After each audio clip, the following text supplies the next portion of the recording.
Estimados suscriptores, muy buenas tardes. Mi nombre es Benjamín Martínez y trabajo en el área laboral de la revista Asesor Empresarial. Tomando en cuenta que el próximo 15 de diciembre vence el plazo para cumplir con el pago de las gratificaciones, en esta oportunidad procederé a explicarles brevemente los aspectos más importantes que ustedes deben tomar en cuenta al momento de calcular la gratificación, en este caso la gratificación de Navidad. El tema del pago de las gratificaciones está regulado básicamente por dos normas, la ley número 27735 y el decreto supremo número 005-2002-TR. Posteriormente se aprobaron dos normas adicionales, pero están referidas al tema de la inafectación del pago de estas gratificaciones, que obviamente van a ser vistas posteriormente. En primer lugar, ¿cuál es el contenido del derecho? Del derecho de percibir esta gratificación de Navidad. De acuerdo a la ley 27735, tienen derecho a percibir estas gratificaciones los trabajadores sujetos al régimen laboral de la actividad privada, comprendiendo aquellos que se encuentran bajo contrato a tiempo indeterminado, así como a los que se encuentran bajo los contratos de trabajo sujetos a modalidad y de tiempo parcial. También tiene derecho los socios trabajadores de las cooperativas de trabajadores. Ojo, aquí me he dado el trabajo de subrayar contrato a tiempo indeterminado, así como los que están bajo un contrato a tiempo determinado o a tiempo definido, o como la doctrina lo llama, contratos sujetos a modalidad. También podrán apreciar que es subrayado el tipo de contrato a tiempo parcial. En estricto, estos tres contratos no son lo mismo, sino que pertenecen a clasificaciones distintas. Por un lado, tenemos al contrato a tiempo indeterminado y el contrato a tiempo determinado definido, que están referidos al tema de la duración del contrato. En el caso del contrato a tiempo parcial, está referido al tema de el número de horas que se elaboran diariamente, que en este caso es un contrato a tiempo parcial. Puede existir casos en los cuales se dan contratos a tiempo parcial, pero de duración indeterminada, no habría ningún tipo de problema. Pero en estos tres supuestos, todos los trabajadores que estén bajo cualquiera de este tipo de contratos tienen derecho a las gratificaciones. Los requisitos para percibir el derecho. De acuerdo a la ley 27735, para tener derecho a la gratificación es requisito que el trabajador mantenga un vínculo laboral en la oportunidad en que corresponde a percibir el beneficio. No obstante, excepcionalmente, tal como lo menciona la norma, se considerará como tiempo efectivamente elaborados los siguientes supuestos. Por ejemplo, el descanso vacacional, la licencia con goce de remuneraciones, los descansos o licencias establecidos por las normas de seguridad social y que originan el pago de subsidios, el descanso por accidente de trabajo que esté remunerado o pagado con subsidios de la seguridad social y aquellos que sean considerados por la ley expresa como laborados para todo efecto legal. En caso el trabajador cuente con menos de 6 meses, percibirá la gratificación en forma proporcional a los meses laborados. Ojo, aquí quiero hacer una precisión, y más que una precisión, un ejemplo bastante sencillo. Por ejemplo, si yo empiezo a trabajar el 1 de enero del año 2012, transcurre todo el año 2012, ¿correcto? Y se inicia el nuevo año, en este caso el año 2013. Imaginemos, por ejemplo, que el empleador decide dar las vacaciones durante el mes de enero del 2013 porque se entiende que el trabajador laboró durante todo el año previo, vale decir el año 2012. Correcto, el trabajador goza de su descanso físico durante el mes de enero del año 2013. Correcto, y luego se reincorpora a la empresa el 31 de enero, sigue laborando febrero, sigue laborando marzo, abril. Llega el mes de junio hasta el 30 de junio. Ojo, cuando yo quiero hacer el cálculo de su gratificación del mes de julio del año 2013, correcto, yo debo asumir que laboró los 6 meses completos, independientemente que tomó sus vacaciones todo, o en todo caso, desde el 1 de enero hasta el 30 de enero de ese mismo año.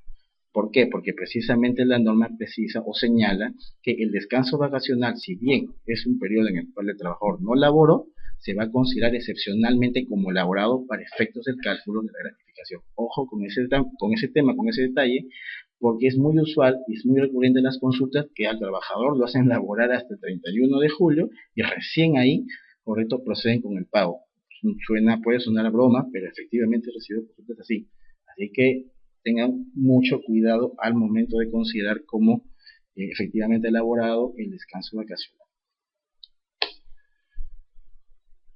Como periodo computable, otro aspecto previsto en la norma, Para efectos del pago de la gratificación, se tomará en cuenta todo aquel tipo de servicio para efectos del cálculo, ¿correcto? ¿Y cómo así? Se va a determinar en función a cada mes calendario completo elaborado en el periodo correspondiente. Los días que no se consideren tiempo efectivamente elaborado se deducirán a razón de un treintavo de la fracción correspondiente. Esto ocurre también en el tema de lo que es la CTS y las vacaciones.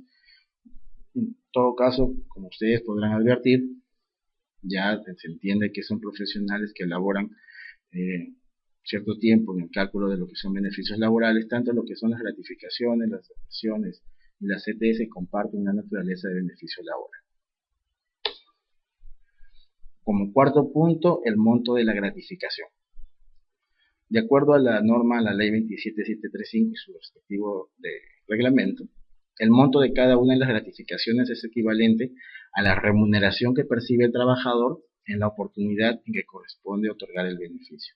Cuando yo tenga que pagar la gratificación del primer semestre, vale decir de enero el 30 de junio, consideraré la remuneración vigente al 15 de julio. Lo mismo ocurre en el caso de la gratificación por Navidad, que se considera desde el mes de julio hasta el 31 de diciembre, consideraré la remuneración vigente el 15 de diciembre. Ahora, para efectos de determinar la remuneración computable, para efectos del cálculo de gratificación, yo debo utilizar en principio todos los criterios que son necesarios para la determinación de la compensación por tiempo de servicios. No obstante, la ley 27735 y su respectivo reglamento, el decreto supremo número 005-2002-TR, señalan que la remuneración computable es la remuneración básica y todas las cantidades que regularmente percibe el trabajador en dinero o en especie, como contraprestación de su labor, cualquiera sea su origen o la denominación que se le dé, siempre que sean de su libre disposición. No se toman en cuenta los conceptos que se encuentran excluidos para la determinación de la CTS. Por ejemplo, correcto, este listado de remuneraciones no computables pueden ser encontrados en el texto único ordenado de la ley de la CTS, que es el decreto supremo número 001-97-TR, artículo 19. Lo que estoy haciendo aquí es recapitular ese listado para que lo tengan mucho más claro. Por ejemplo, un primer supuesto de remuneración que no es computable para el cálculo de las gratificaciones es aquellas gratificaciones extraordinarias u otros pagos que perciba el trabajador de manera ocasional. ¿Correcto? Bueno, a título de liberalidad del empleador o que hayan sido materia de convención colectiva, etcétera, etcétera, etcétera. Es el mismo criterio utilizado para el cálculo de la CTS. Otro supuesto, cualquier forma de participación en las utilidades de la empresa no es una remuneración que yo deba tomar en cuenta para el cálculo de gratificación. Como literal C, el costo o valor de las condiciones de trabajo. Un cuarto supuesto, la canasta de Navidad o similares.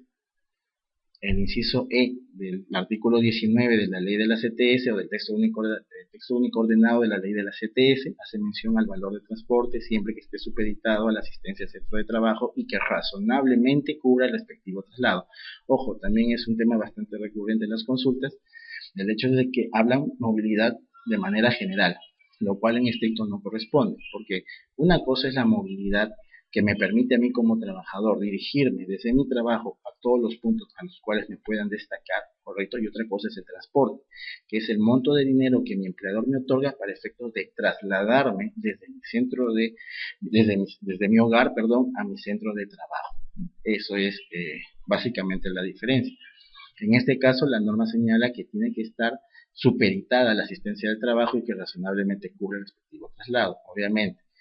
Es decir, yo tendré que demostrar que efectivamente vivo alejado de mi centro de trabajo para que me proporcionen ese monto de dinero y además será razonable. Por ejemplo, si yo percibo una remuneración mínima vital, no será razonable que me proporcionen como transporte 400 o 500 nuevos soles, porque obviamente no pueden proporcionarme un monto superior a la mitad. Ojo, es un tema de criterio, correcto. No existe ninguna norma que me establezca un porcentaje máximo, mínimo, aproximado, sino que simplemente debe existir una correlación razonable con el importe frente a la remuneración que yo perciba, correcto, y que me es de libre disposición.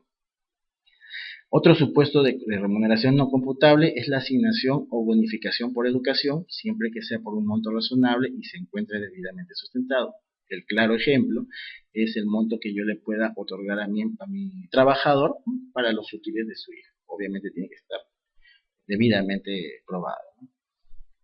Otro ejemplo, las asignaciones o bonificaciones por cumpleaños, matrimonio, nacimiento de hijos, fallecimiento y aquella de semejanza naturaleza. La particularidad de este supuesto es que se trata de supuestos extraordinarios. No vale decir que, bueno, no, un cumpleaños se realiza obviamente una vez al año, correcto, el fallecimiento es algo muy esporádico, correcto. Puede darse casos que, bueno, puede darse que fallezcan algún tipo de familiar, pero se entiende que al menos en el régimen laboral general, el pago, correcto, de parte del empleador es en función a su discrecionalidad. No existe una obligación como de repente puede existir en algunos otros regímenes, por ejemplo, el régimen laboral público o el régimen laboral de construcción civil. Otro supuesto, los bienes que la empresa otorgue a sus trabajadores de su propia producción en cantidad razonable para su consumo directo y de su familia. Otro supuesto de remuneración no computable, ¿no? Todos aquellos montos que se otorgan al trabajador para el cabal desempeño de su labor o con ocasión de sus funciones, tales como la movilidad, viáticos, gastos de representación, vestuario, en general todo lo que razonablemente cumpla tal objeto. Como pueden advertir, siempre está presente el término razonablemente, ¿correcto? Otro supuesto, la alimentación proporcionada directamente por el empleador que tenga la calidad de condición de trabajo, por ser indispensable para la prestación de los servicios o cuando se derive de mandato legal. Otro supuesto de remuneración no computable, el refrigerio que no constituye alimentación principal. Correcto, ahí la norma precisa, correcto, que no se trate de la alimentación principal, porque en estricto la alimentación principal otorgada bien en especie o bien en efectivo, en ambos supuestos se considera un concepto remunerativo, correcto. Por eso es que se precisa en este caso que aquel refrigerio que no constituye alimentación principal no será considerado para el cálculo de los beneficios. En este caso es la gratificación. Bueno, habiendo finalizado todo este listado de remuneraciones no computables, correcto, la ley 27735 precisa, ¿no?, que adicionalmente se va a considerar remuneración regular aquella remuneración percibida habitualmente por el trabajador, aunque sus montos puedan variar en razón de incrementos u otros motivos. Un claro ejemplo, por ejemplo, yo, señor empleador, decido pagarle a mi trabajador como remuneración fija durante los meses de enero, febrero y marzo 1.000 nuevos soles. Pero a partir del mes de abril en adelante hasta junio decido pagarle 1.500 nuevos soles, ¿correcto? Entonces, si bien obviamente no hay un único importe que se paga durante todos los meses de este semestre, ¿correcto?, yo debo tomar en cuenta, de acuerdo a lo que vamos a ver más adelante, la última remuneración dentro de ese semestre, vale decir la remuneración pagada el 30 de junio. Pero obviamente se tratan de remuneraciones básicas, ¿correcto?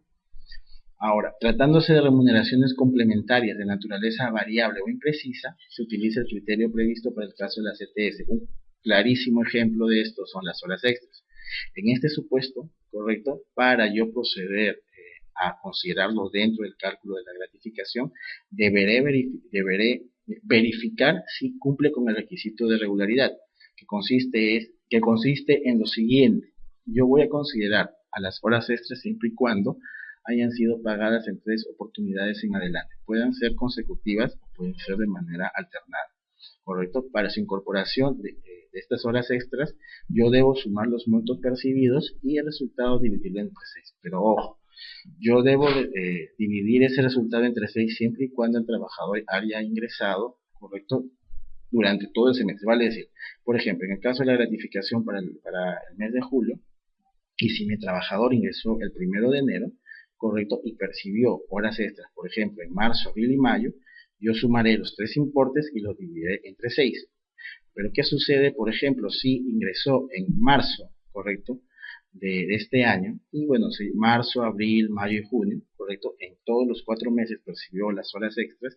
En ese caso yo sumo los 4 importes y lo divido entre 4, no lo divido entre 6 porque estaría considerando meses en los cuales el trabajador no estuvo en la empresa. Ahora, la norma, y bueno, lo que yo estoy leyendo está considerado en la norma, pero en la norma se pone en el supuesto que el trabajador laboró durante todo el semestre. Por eso es que precisa de esa manera dividirlo entre 6. Para finalizar, un tema bastante puntual, debemos señalar que aquí se presenta un punto debatible, y ello como consecuencia de la pésima elaboración de las normas que rigen el otorgamiento de dicho derecho laboral, consistente en la fecha en que se establece como base para la determinación del monto de la gratificación a pagarse en fiestas patrias y Navidad. En efecto, según el artículo 3, numeral 3.2 del Decreto Supremo número 005-2002-TR, la remuneración computable para las gratificaciones de fiestas patrias es la vigente el 30 de junio, mientras que para la correspondiente a Navidad es la del 30 de noviembre, como en este caso.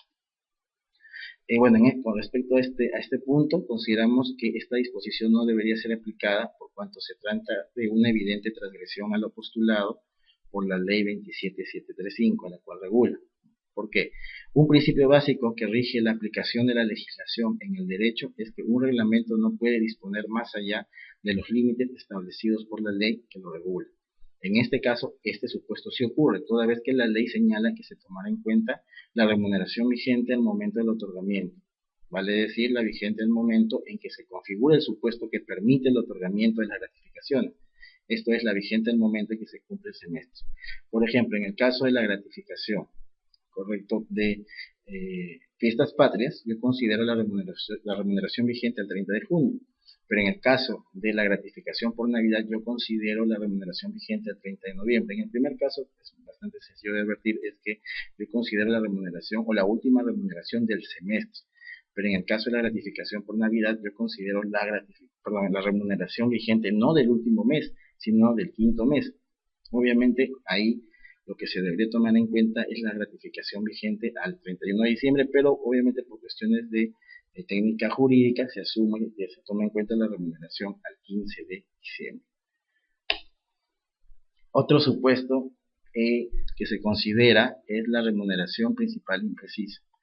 En este caso, la ley señala que el monto de las gratificaciones para los trabajadores de remuneración imprecisa se calculará en base al promedio de la remuneración percibida en los últimos 6 meses anteriores al 15 de julio y 15 de diciembre según corresponda. Es básicamente para el caso de los trabajadores adestados, ¿no? Es decir, que obviamente no mantienen una remuneración fija, invariable, es decir, por ejemplo, en un mes pueden percibir, no sé, 200 nuevos soles, en otro mes pueden percibir 1000 nuevos soles, en el siguiente mes pueden percibir 2000 soles, correcto, y así sucesivamente. A eso se refiere este supuesto. La oportunidad de pago. Las gratificaciones serán abonadas en la primera quincena de los meses de julio y de diciembre, ¿no? O sea, o bien el 15 de julio o bien el 15 de diciembre. Más adelante vamos a ver que si no se cumple con el pago dentro de esos plazos, obviamente se estará incurriendo en una determinada infracción. Como punto 7 tenemos a la gratificación trunca o proporcional, ¿correcto? Si el trabajador no mantuviera un vínculo laboral vigente en la fecha en que corresponde a percibir el beneficio, pero hubiera laborado como mínimo un mes en el semestre correspondiente, percibirá la gratificación respectiva en forma proporcional a los meses efectivamente trabajados, utilizando como base de cálculo la remuneración computable que estuvo vigente en el mes inmediato anterior al que se produjo el cese.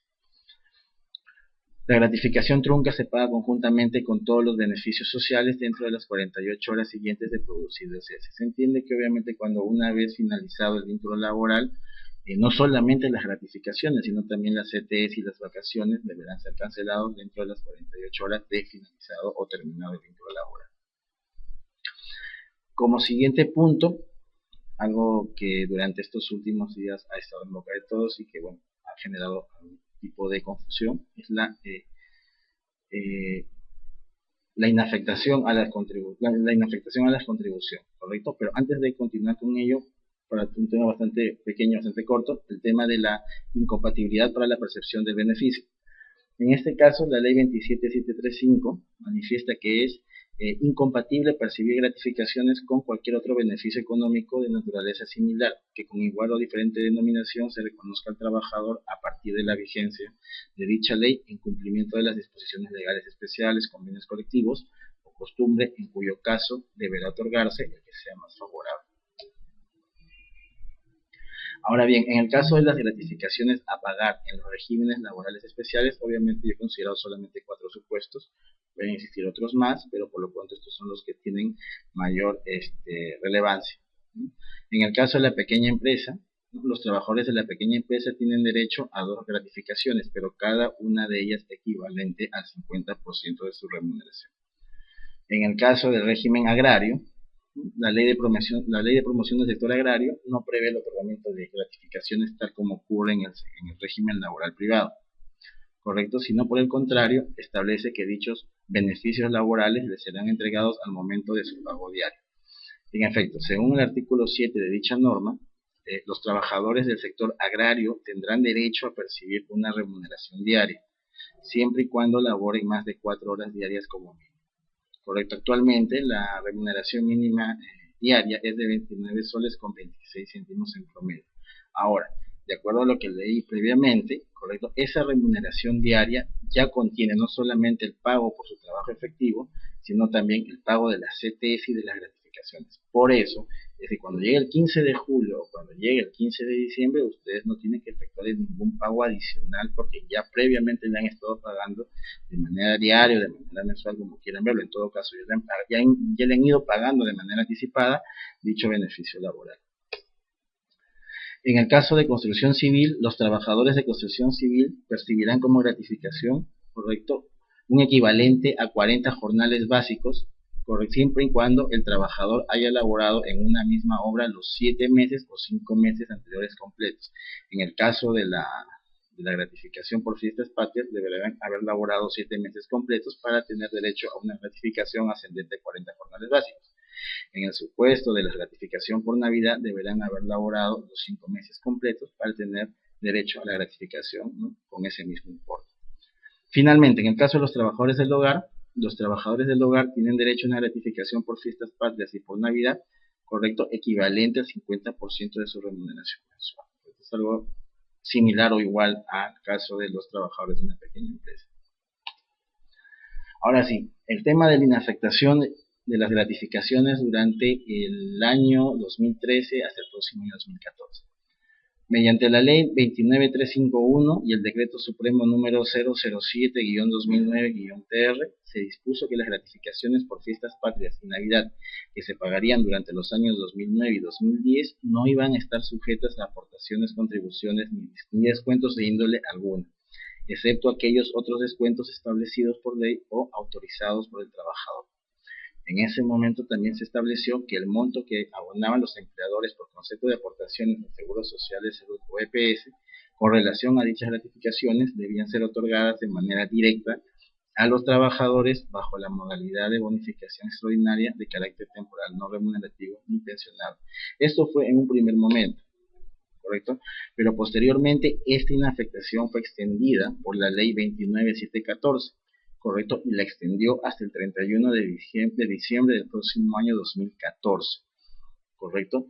La norma es la misma que regulaba esta inafectación durante los años 2009 y 2010. Lo único que hizo fue extender hasta el próximo 31 de diciembre del siguiente año, pero adicionalmente incluir dentro de esta inafectación a los pensionistas. Precisiones con respecto a esta inafectación. Uno, que se aplicaría en el sector privado y también en el sector público. Otra precisión es que la excepción a la inafectación incluye las retenciones por concepto de impuesto a la renta, vale decir, las gratificaciones que se paguen no van a estar afectos ni a lo que es salud, ni a lo que es ONP, ni FP, pero sí va a estar afecto a impuesto a la renta, obviamente dependiendo del importe que perciban. En caso de convenios de remuneración integral anual, la inafectación alcanza la parte proporcional que corresponde a las gratificaciones por fiestas patrias y Navidad, la misma que deberá estar desagregada en la planilla electrónica. Otra precisión prevista en las dos normas previamente señaladas es que la bonificación extraordinaria debe pagarse al trabajador en la misma oportunidad en que se abone la gratificación correspondiente. El monto de la bonificación extraordinaria equivale al aporte al Seguro Social de Salud que hubiese correspondido efectuar al empleador por concepto de gratificación de julio y diciembre. Otro supuesto es que, tratándose de trabajadores cubiertos por una EPS, la bonificación extraordinaria equivale al 6.75% del aporte a la salud. Como penúltima precisión, la inafectación es de aplicación a las gratificaciones por fiestas patrias y Navidad a otorgarse en los regímenes laborales especiales de origen legal y colectivo, es decir, un trabajador de construcción civil, así como un trabajador de una pequeña empresa, tienen derecho no solamente a percibir la gratificación, correcto, sino también a que se les pague la bonificación extraordinaria del 9%. Y finalmente, lo que ya señalé previamente, la inafectación se extiende también a los pensionistas. Un tema que siempre es recurrente en las consultas es ¿qué sanción existe por no pagar la gratificación dentro de la quincena del mes de julio o el mes de diciembre? El empleador no solo asume los intereses por no pagar las gratificaciones de ley dentro de los plazos correspondientes, sino que también incurre en una falta grave en materia laboral, tal como lo señala el inciso 24.4 del artículo 24 del reglamento de la Ley General de Inspección del Trabajo. Correcto. ¿En qué consiste esta infracción? Consiste en no pagar o otorgar íntegra y oportunamente las remuneraciones y los beneficios laborales a los que tienen derecho los trabajadores por todo concepto, incluidos los establecidos por convenios colectivos, entre otros. Frente a ello, dicha norma, correcto, el Decreto Supremo número 019-2006-TR fue modificada por la Ley 29981 de enero de este año, correcto, que fue la ley que creó la Superintendencia Nacional de Fiscalización Laboral. Correcto, en esa norma se estableció un tope máximo para el caso de todas las infracciones. No obstante, en el caso de las gratificaciones, que es el tema que nos interesa, el tope es de 100 UITs, correcto, para la comisión de infracciones graves, lo cual obviamente no solo comprende a la sanción por no pagar la gratificación, sino también la CTS y las vacaciones. Finalmente, se debe precisar que para el caso de la pequeña empresa, las multas cuentan con un descuento del 50% en sus importes. Bueno, para terminar, algo bastante puntual y que ha sido un tema bastante recurrente en las consultas durante estos últimos días es que ¿a cuánto en realidad asciende esa bonificación que el empleador debe pagar? El problema parte, y aquí me da un trabajo de recortar o de pegar algunos recortes periodísticos, en el sentido que por ejemplo, la Cámara de Comercio de Lima hace mención a que los trabajadores recibirán un 22% adicional en su gratificación, mientras que en otro diario, en un diario de circulación nacional, hacen mención a la gratificación, o en todo caso, que conjuntamente con la gratificación los trabajadores percibirán un 22% adicional. Esto es mentira, esto es falso. No van a percibir un monto o una bonificación ascendente del 22%. El monto o el porcentaje de la bonificación seguirá siendo un 9%. Lo que sucede es que ellos están sumando, o en todo caso, están considerando dentro de ese 22% el beneficio que representa para el trabajador. ¿Correcto? Un claro ejemplo, en todo caso, he puesto aquí un flujograma en el cual se indica de qué está compuesto ese 22%. Ojo, estamos hablando de un trabajador que está afiliado o está asegurado a la ONP. Por ejemplo, el 9%, que es el monto de la bonificación extraordinaria, que acabo de señalar, correcto, es un monto que el trabajador va a recibir de parte del empleador. Es decir, anteriormente el empleador pagaba el 9% al de salud, pero ahora se lo va a dar al trabajador. Ahí va un 9%. Y el siguiente, el porcentaje es el 13%, pero ese es el porcentaje de la retención a la ONP. Se entiende que el trabajador va a dejar de hacer ese aporte a través de la retención. Es decir, el empleador ya no le va a efectuar una retención del 13%. Lo que simplemente va a hacer, no le va a efectuar ningún tipo de retención, ¿correcto? Y por lo tanto ese es un beneficio para el trabajador. Por eso, la suma, ustedes pueden advertir, la suma de 9% más 13% da un 22%, que es el beneficio que representa esta ley que está ordenando la inafectación. Se entiende que este porcentaje se mantendrá hasta el próximo 31 de diciembre del año 2014. Puede que sea prolongada, puede que no, pero en todo caso el monto, o en todo caso hasta el día de hoy no existe una norma que haya incrementado el porcentaje de la bonificación a pagar, sino simplemente existe un 9% correcto de bonificación que deberá entregar el empleador a su trabajador y que seguirá siendo un 22% de beneficio para el trabajador.